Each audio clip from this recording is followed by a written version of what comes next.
Hey, what's up? This is Ill Factor from beatacademy.com. Now, normally I'm sharing music production tips and techniques on this channel to help you take your next step forward with your music production. And sometimes I'm just sharing from my experiences of producing music for a living over the past 19 years. And it's also a great opportunity to come alongside someone who's done the same, because there's so much that I can learn and so much that we can learn from others' experiences in the journey that we want to walk in as well. So in this video, I'm going to be interviewing DJ Swivel, a Grammy Award winning mixing engineer who's worked on projects like Beyonce, Chainsmokers, Jay-Z, Coldplay, and that's just to name a few. So I'm really excited to be sharing this with you, and hopefully this will challenge you, encourage you, and you could grab a couple things from both of our experiences that can help you take that next step forward. So without further ado, let's dive right in. How you doing? And just tell us a little bit about your journey, like getting to where you're at now. I know that's I know when I'm asked that question, it's like, so how'd you get here? I'm like, oh, dang it. Like, do I do the long way around the barn? Do I do the short? What is it? All just like what you said about like the mood and where I'm at today in the mind space. But we're gonna a couple things from that journey, so you can give us like a synopsis, so to speak, of like where you've been, what work you worked on. Yeah. Just if my audience isn't familiar with the stuff you. Absolutely. So my career in music, my career started when I moved to New York in 2005. Before that, I did well in music in high school. Okay, great. Then I went to Full Sail. I finished a recording arts program there in 2004/5. And then immediately out of Full Sail, I moved to New York City and I started working there. And I landed an internship with a guy named Derulo. Duro's a world famous mix engineer, had his own studio, and also owns Desert Storm Records, signed Fabulous, like hip hop royalty. Yeah. And so I landed an internship with him, and that led to becoming Fabulous's engineer. So I did about 7 months of like unpaid internship, and then and that was like every day, 16, 18 hours a day, 20-hour days. Like it was like 100 hours a week I was there, and put in the time, ended up building a relationship with Fabulous as he was coming and going from the studio, and then was invited to be his engineer for his album. So that was like my first real client and my first real like. Duro was the foot in the door, but Fabulous was the first thing that I was able to bill for, and like felt like, oh, my career has started. Right. And so recorded vacation check on the career. Exactly. And then so I was working with Fab pretty much every day. I recorded his entire album from nothing to something, and I ended up getting one mix on that album, which was amazing for me because Duro's like a world-renowned mix engineer, and I'm like the intern guy. And but I learned enough from assisting him and figuring out how he mixes that I kind of like adopted those same principles, and he gave me a mix credit on one of them. I actually sort of talk about this in like I launched a YouTube channel, and we'll talk about that later. But I talked about it in the first Storytime episode that I did. And and then I did another album with Fabulous, Loso's Way. I co-mixed that whole thing. And then shortly after that, just through relationships, meeting people in New York, I got a call to, fill in for Beyonce's engineer one day. So I went in and I worked with her for a day, which turned into like a week. And then she went on vacation and then came back and invited me to do her whole album. And so I ended up working with her for, close to 2 years, pretty much every day, doing the 4 album. It's awesome. So recorded that whole thing, did some mixing on it. And then after that, I sort of went through a bit of a slump actually, because I was busy working with all sorts of artists prior to that. Like obviously Fabulous was the main one, but I was working with like Ghostface and Nelly and like all sorts of different people. And, then when it came time to do the Beyonce thing, you kind of have to make a choice. Like, are you going to juggle multiple clients? Or are you going to focus on Beyonce? Because her work ethic is insane. So I had to focus on that. And I thought, oh, when I'm done, I'm going to get calls from everybody. And quite the opposite. All of the people who I was working with had to replace me because they couldn't just wait around for me. Right. And then when it was, and then Beyonce, you know, she's not a producer, so she's not working year round. Like she'll do an album, then she'll go on tour. She had a baby at this point. This is when Blue was born. And so she stopped working. And I had to go through a little slump. And then I decided in that time to start diversifying what I do. Still music, but not putting all my eggs in one artist basket. That was a hard lesson I had to learn. Good. So you go from making a lot of money one year to like almost no money the next year in New York City, which is a really tough city to make no money in. And then, you know, a couple years after that, I ended up, you know, just randomly connecting with the Chainsmokers. They had a song called Selfie, but that was about it. And their manager had reached out to me, and I invited them up to Jungle City where I was working at the time. And we ended up hitting it off. And that sort of formed a relationship where I was mixing and co-producing a lot of their music. And so I did, you know, Don't Let Me Down and Closer and Something Just Like This, the whole Memories album. And then through that, I connected with BTS because they produced a song for BTS, which I mixed. Gotcha. And so through that, I ended up sending BTS a bunch of music that I was writing and producing, and they liked a bunch of the songs. And I ended up writing, you know, I think 9 or 10 songs for BTS now. So, that's kind of my musical trajectory. And then throughout that, I also, you know, in that period of starting to diversify what I was doing, I spent 10 years in New York. Then I moved to LA in 2015 and started a few businesses when I came out to LA. So I started a company called Skio Music, SKIO music.com. And it's like a remix platform. I don't know if you've heard of it. You may have. And then of course, a couple years after that, started getting into the plugin thing. And like, all of this is just about taking my experience in music and diversifying it into other areas where that experience can be valuable. And also ensure that if, you know, artists stop calling me, that I have another vehicle to sort of contribute to the music industry. So that's freaking amazing, you weirdo. Thank you. That's awesome, man. And there's so many. So, you know, from a bird's eye view, and I know as you know, when we retell those journeys, when we retell the experiences, there's a lot of nuances. There's a lot of things out there, but kind of bridging the gap here, so to speak. I want to talk us and spotlight a couple things that you mentioned along those journeys, which I think will be a great value to it's a great value for me. It's a reminder for myself to always just to never lose sight of essential things that we normally take for granted when we've gone past a journey like that you have gone through. And for those who are just coming up, for those who might be, you know, lingering around and realizing, you know, is this the right thing for me? Should I think right now what we're experiencing is the double-edged sword of the availability of everybody being able to even just grab a phone and make music and share that music with the rest of the world in less than 24 hours. You can make a beat, put it on Spotify, and that's it. You're able to get that music to everybody.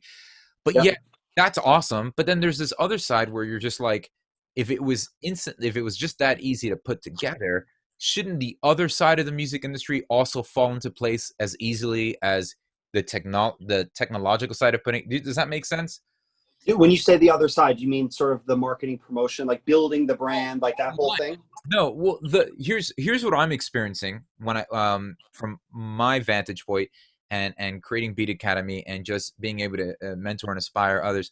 I'm realizing, hey, if it was so easy for me to make a beat, you know, download a sample pack, get a DAW, that part's easy, and I can get there's a lot more details to that, but then they expect the success to naturally flow as easily. Right. So they expect, hey, set it, forget it. It's on SoundCloud. It worked for Billie Eilish. It worked for so-and-so. Why am I not expecting that? And I'm saying all that to touch back on what you were experiencing on diversifying, because so there's a couple things I really want to spend time on. I love the mentioning of like, hey, someone invested time and energy into me. Thought that my worth ethic was on par, and Dio just really put he invested in you. He took you under his wing, give you that opportunity. Duro, yeah. Duro, oh, sorry, Duro invested that and trusted you to kind of take the baton and run. You had an opportunity which some people might seem like is a little bit outdated, the interning, like more and more. Not outdated at all, in my opinion. Talk about that. Okay, because there's a mindset that says, well, studios are closing, more people doing studios in their home. How do we wrestle with the opportunity of interning or being that? Speak a little bit online. I want to kind of open. Yeah, sure. Well, one thing I'll say is, yeah, studios are closing in New York City. Almost all the studios closed. There's a few left, but that's largely for economic reasons. It's just like that was also a period where the music industry started to decline because of illegal downloads and stuff. So we're talking pre-Spotify here, when all those studios started to close. And that's because, the industry was affected by Napster and downloads and all that stuff. Budgets got smaller. CDs weren't selling anymore. And it took the industry a while to adopt to the iTunes model. And then the iTunes model was like kind of an unsuccessful model. Like, I mean, I'm sure it made plenty of money for them, but in comparison, compared to what this sort of rent to own, like not even rent to own, like this rental model which is essentially what Spotify and Apple Music are, where there's like recurring revenue every month now, and they can sort of bank on it. So that caused all the studios in New York to close. And then of course, it's New York City, the rents still go up, everything else still goes up. And so all the studios get replaced with, law firms and accounting firms and all the places that are making money. I found in LA though, studios are not closing down in LA. I'm sure some are, but that's just normal business turning over. But yeah, I mean, like having the internship is really just about showing value, because there's so many people who want to get into the music business. It's like, it's a very sexy business to be in from the outside. You're like, man, you get to work with cool artists. You get to go to cool parties. You get to make music all day. Like that sounds like the dream.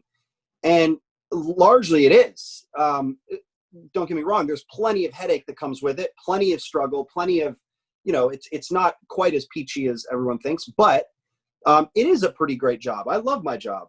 Yeah. And because of that, there's a lot of people who want to do it. And we're just talking, market, just general economics, supply and demand. If there's not that many jobs and a lot of people want them, how are you going to show your value? Why are you more valuable? Well, the internship is the best way to do that, because it's risk-free. You can go in, you can test the waters, you can get some information, get your knowledge, and you can also show, am I valuable for you guys in this studio? And so for me, that was really important. And that was like, it wasn't even it was like a no-brainer. You had to do the internship. If you were expecting to get paid right off the bat, you weren't getting a job. That's just what it was. And I'm actually very grateful for my internship. And by the way, I actually worked unpaid for like 3 years for Duro. But here's what I told him. I told him something really interesting. I started interning. Again, I'm doing 100+ hours a week. I literally live in the studio morning to night. And then 7 months in, he gives me the opportunity to record Fabulous. And that was the first thing I was getting paid for. I was getting paid, I think, $35 an hour. And, we do like 12-hour days sometimes. So I was making a little bit of money there, but I was working much longer than with Fabulous, because what I would do is I would wake up in the morning.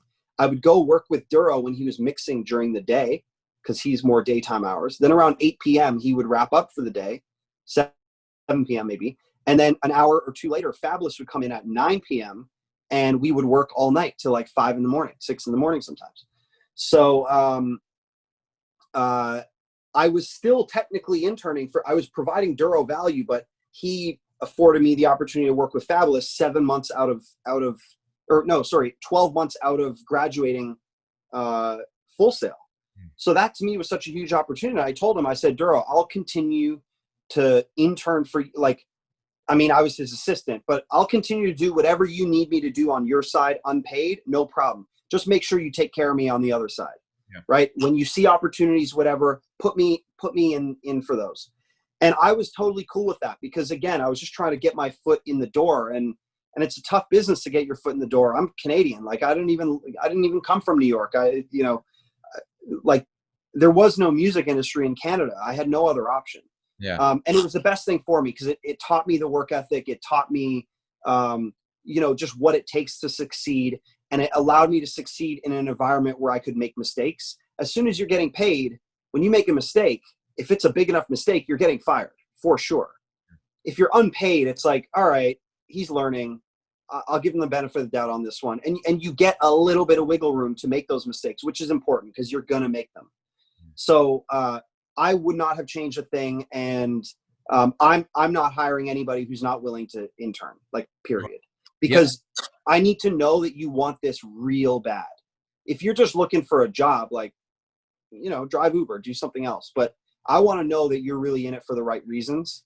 And so that's why, to me, an internship is like required even still.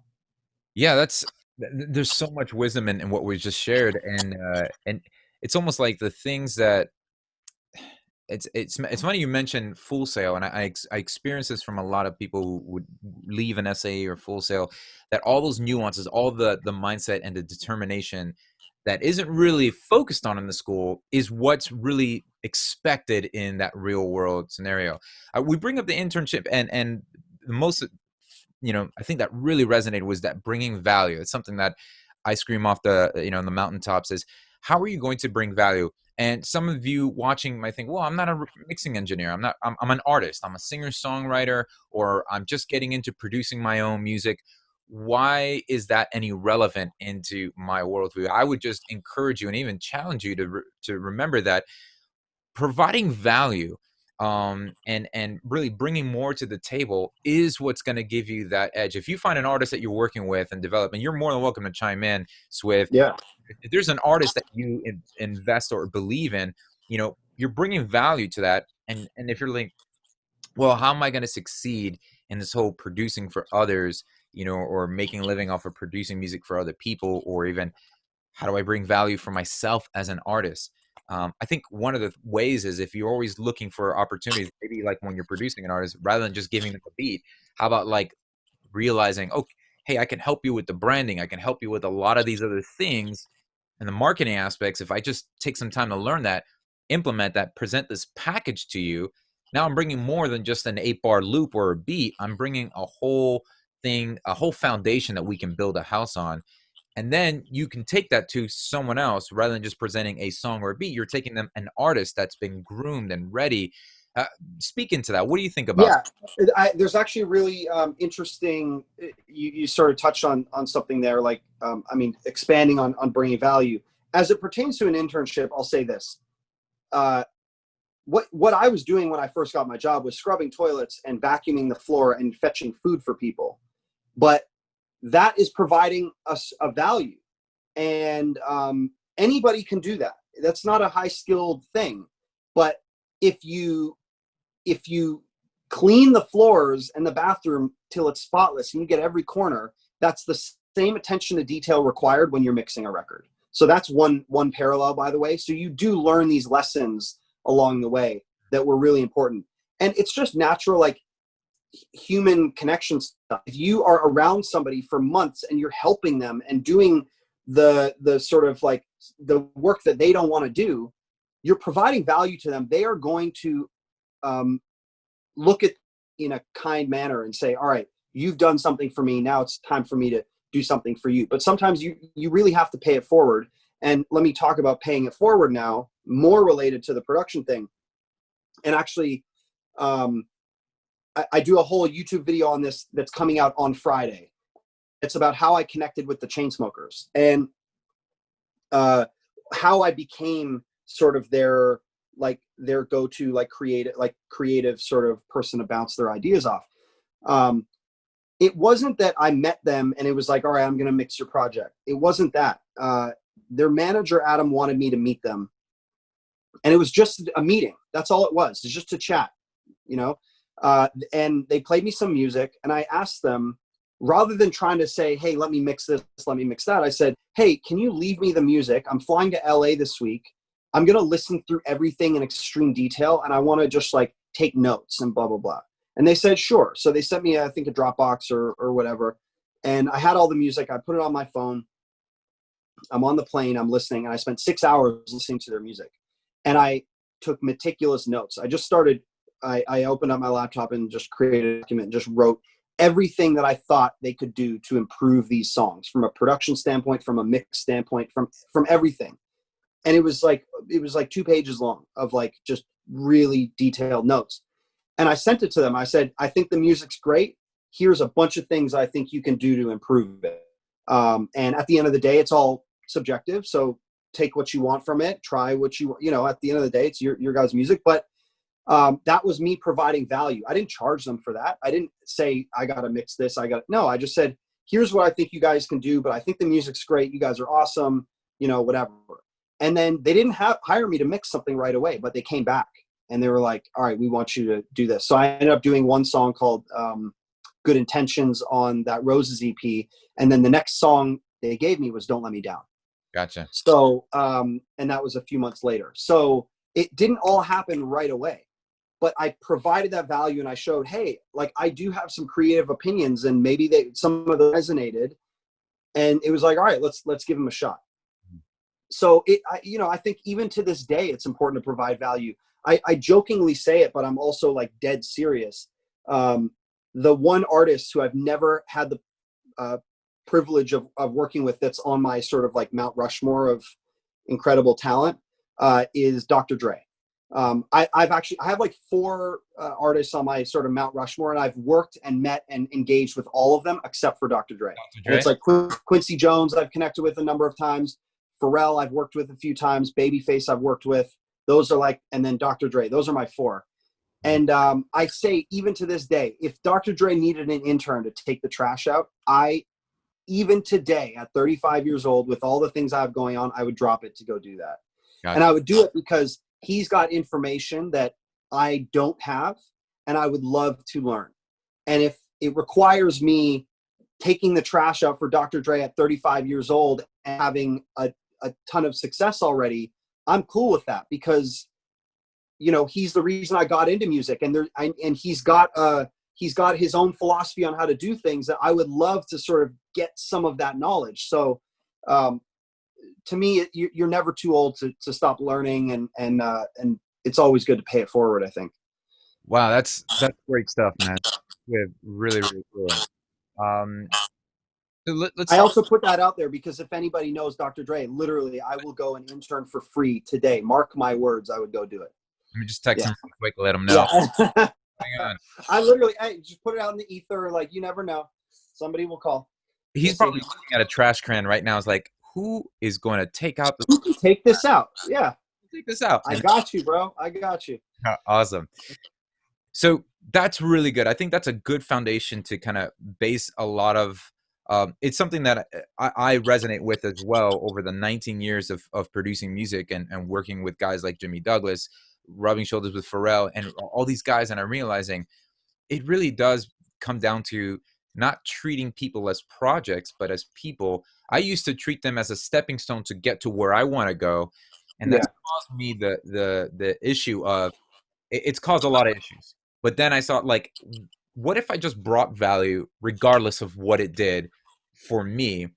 That really just opened the door for a lot of other opportunities. And it does this too. It puts the reality closer to expectancy for a lot of people. And I've said this before, where if you're expecting, you know, hey, I just started producing and I'm expecting to get a Grammy by next year, that expectancy is pretty far off from the reality, you know? And so you can bridge the gap a little bit the more you get to, you know, firmly plant your feet on understanding, okay, this is going to take some work, this is going to take time, this is going to take some earnest dedication. But we are always looking out for those who are like kind of being the hero of the day without being asked to do it, you know? Like the guys that win on the intern circle are the guys who are doing it without having to be told, kind of thing. Yeah. And by the way, like whether it's an internship or just like maybe you send loops to somebody or what, like there's sometimes you're not going to get something back from it, right? So I do things today, like sometimes if I see a new artist, I'm like, hey, I think I can help. I think you're amazing.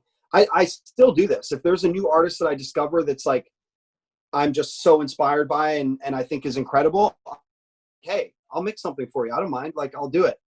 And the hope is that I'll mix something for them, provide value, and then they'll come back to me as they grow and whatever. It doesn't always happen like that. I've mixed plenty of things for free that I got nothing in return for. But, you know, that's just part of the journey. That's just part of the game. And so you can't really think too hard about that either. You just got to, like, you know that you're doing it for the right reasons, and try to be as valuable as you can. And ultimately, over time, that is going to work in your favor, is just my philosophy on it. So let's turn a little bit to, with the time that we have on hand, let's turn towards a little bit more of the technicality, the mixing aspect. I mean, that's been Sure. The spotlight of a lot of your career has been revolving around mixing, and I just noticed recently that you have templates available and things like that. So how important is talk about templates? Is it always good to have a template? You know, what are the I don't start a session without it, honestly. And so, yeah, like in building my plugin company, I felt like it was important to, again, for some value, right? So what is something that I can offer the users who might discover me or are paying attention to me? What is something I can offer them that is going to provide value in their life that is free? I receive nothing from it. So I've put these templates and a sample pack up on djswivel.com, a free account. You can go download them. And to me, it's valuable because, well, first of all, I don't start a session without a template, because it eliminates all of the annoying stuff that you got to do to get your session in order, all the organization stuff, building your sends, building your effects and your EQs and all that sort of stuff. It's all already there. And so whether I'm doing a writing session or a mixing session, everything gets imported into an existing template. And then I start organizing and fiddling, and everything gets adjusted. It's not like just set it and forget it, you're good to go. But it gets me 75% of the way there, right off the bat. And then I start doing the little tweaks and all the things that's required to, like, get it to 100%. So yeah, to me, it's very valuable, because at the end, I don't have more of is time. And so if I can save myself an hour every time I do a song by using a template, that's like, over the course of a year, that's like 10 days of my life that I got back. Gotcha. And so yeah, it's super necessary. And yeah, and I just think everybody should have their templates. And I put mine out there, but the idea is, like, take what you like from mine, and you might put some templates out there, and take what you like from that, and then create your own. Right? Music is, all this information is meant to be shared. I always hate when people go like, oh, you can't have my drum sounds, or you can't have, it's like, everyone's going to do something different. Like, there's no reason to, like, withhold information from people. And so, yeah, that's just my philosophy on it, is like, share what you can. And then people are going to take that and add their own patina, their own influence to it. They're going to change it a little bit. And now it's a new thing. And so that's kind of how I see it. So yeah, one of the struggles of, so templates, I agree that they're a great place to kind of get them all running. But then there's this, and love to hear your input on this. There's this struggle of the balance between capturing the vibe of a demo, right, and then crossing that bridge to where it's like, how do I deal with the tinkering way too much to that. So for instance, I fall into the trap. If I'm working on a production, I'm working with an artist and I'm producing it, and we just vibed out, and it's a very bare bones skeleton thing. Yeah. Got the drums, got all the elements are there to get what really matters, the song. Okay. Yeah. A couple days later, I'm revisiting the project. I'm like, okay, I'm going to, by default, my mind was like, well, I got to drop a compressor on this. I got to do this. But sometimes I find myself slapping my wrist and be like, no, like, if it ain't broke, don't fix it. How do you balance that out? Where, sure you understand where I'm coming from, but there's this temptation to overcomplicate things. And what do you do when you come across that?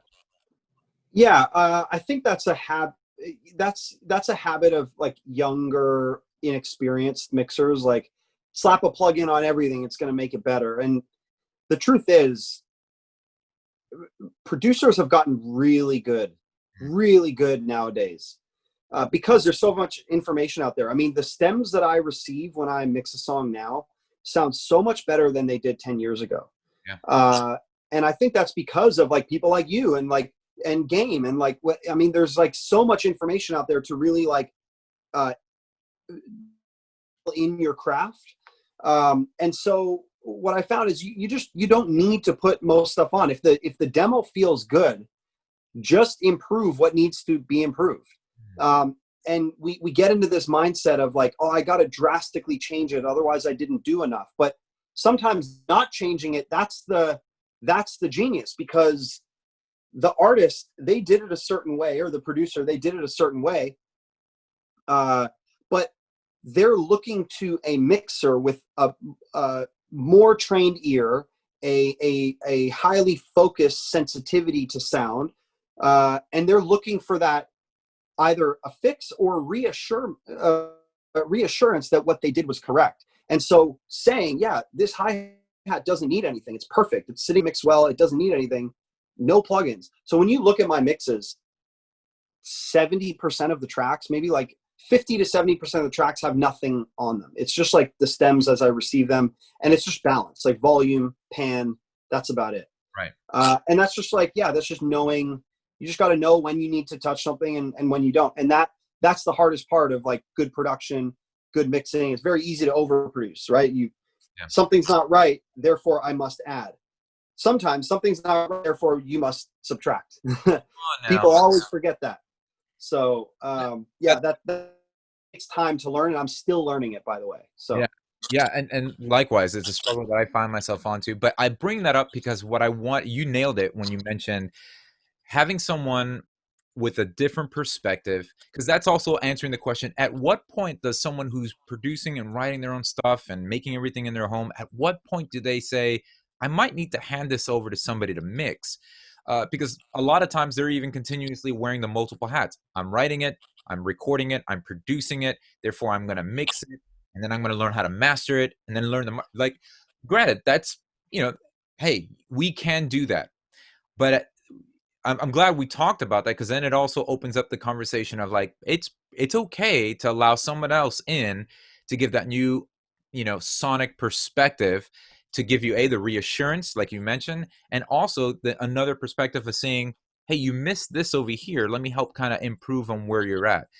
And I even myself, like, for the most part, if I do a song and I'm moving quickly and it comes together, I can mix it in one shot because I'm not too familiar with it. But I have songs that I did 6 years ago that, for me to re-attack that song and try to rethink it, I've heard it so many times one way, my brain is going to be stuck.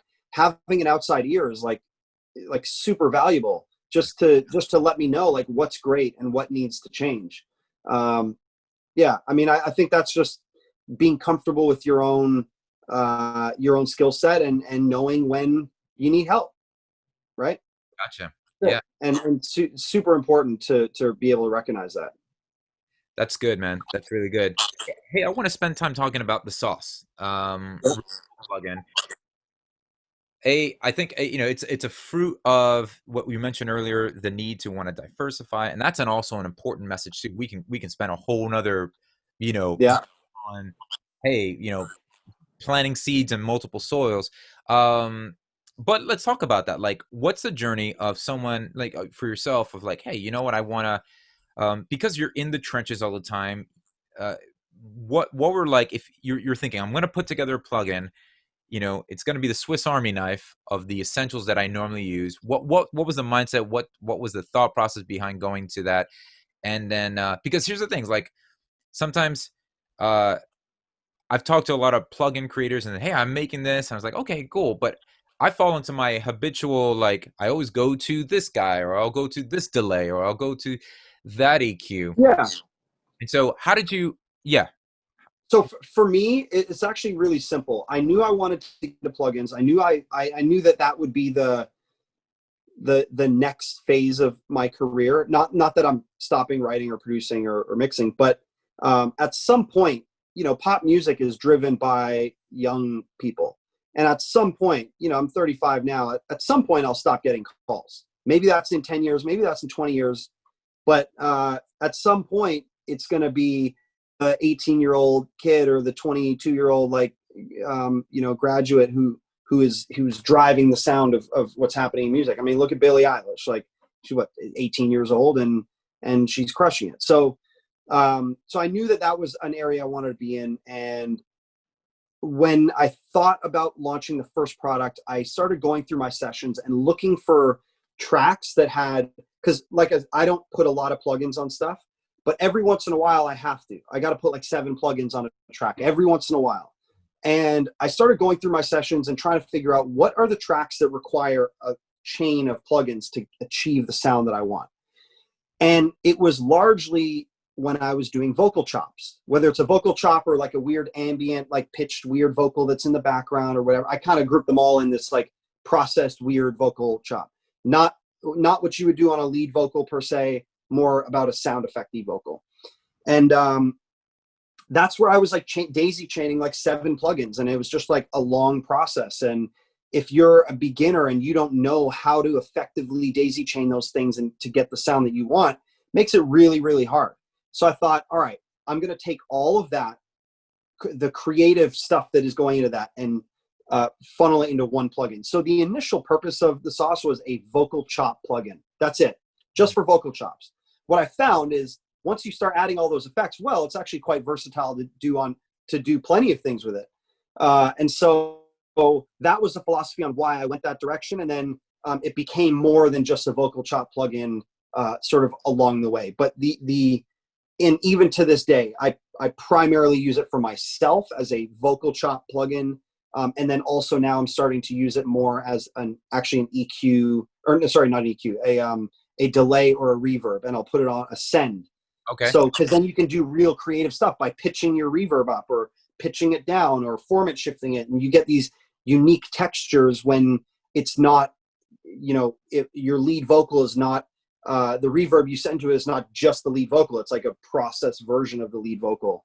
It just creates some more depth and dynamics in a mix. So that's really cool. And I always we rarely get the opportunity to kind of find out the brain or the thought process behind the plugin when somebody who's putting a plugin together, because it's like, oh, this is how I want to use it. But it's cool because when you see somebody who purposely designed something, like, this is why. And so it makes so much sense as you're explaining the whole vocal chop things. Like, yeah, because I sometimes would, duplicate my lead vocal track, pitch that one up, and then run a whole bunch of stuff on that one to kind of create give it a layer. Like, yeah, exactly. That's exactly what the purpose was. Awesome. Pretty much. Awesome. Man, I'm cool. I want to use the plugin and create a video showing exactly that. I like using it as a send. So I'll create a video showing people how to use it as a send and doing all those cool things that you mentioned with the reverb. So that'll be cool. Yeah, I would love that. And then, but I'm not really stopping there. I have another product that's coming. I don't know when this will air, but in September I have another product coming. It's more a smaller product, and then in November I have something really exciting. Fingers crossed November, pending any, there could always be a hurdle to jump through, but yeah, another plug coming in November that I'm really excited about. Well, I'm excited for you, man. And yeah. So if people want to get more info on what you're doing, what you're up to, especially on the plugin side, that's really cool. Where can they head? All of my social media is just at DJ Swivel.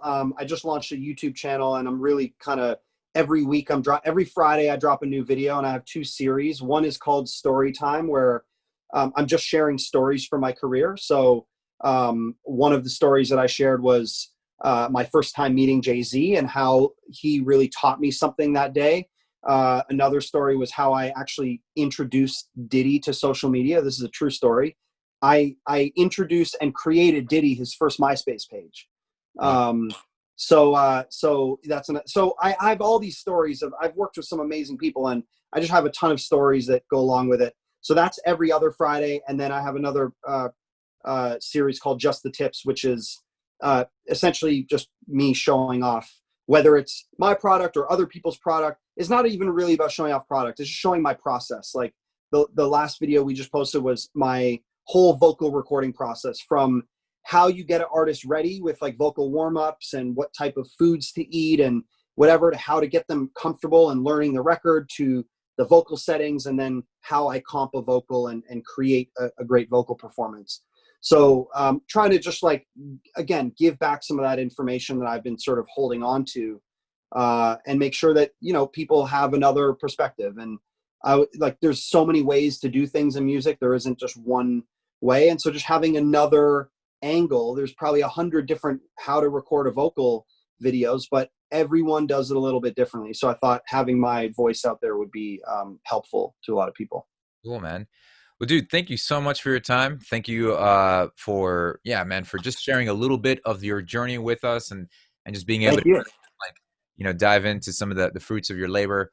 Looking for everything you got going on. And well, thank you so much for watching this video. I hope it was encouraging and helpful in any way. And as my gift to you, for those of you who are watching, and maybe this is your first time visiting this channel, I love to give you a gift, a sample pack filled with construction kits, loops, one-shots, and these are all royalty free, so you could use these to inspire your next project and share that music that you're making with the rest of the world.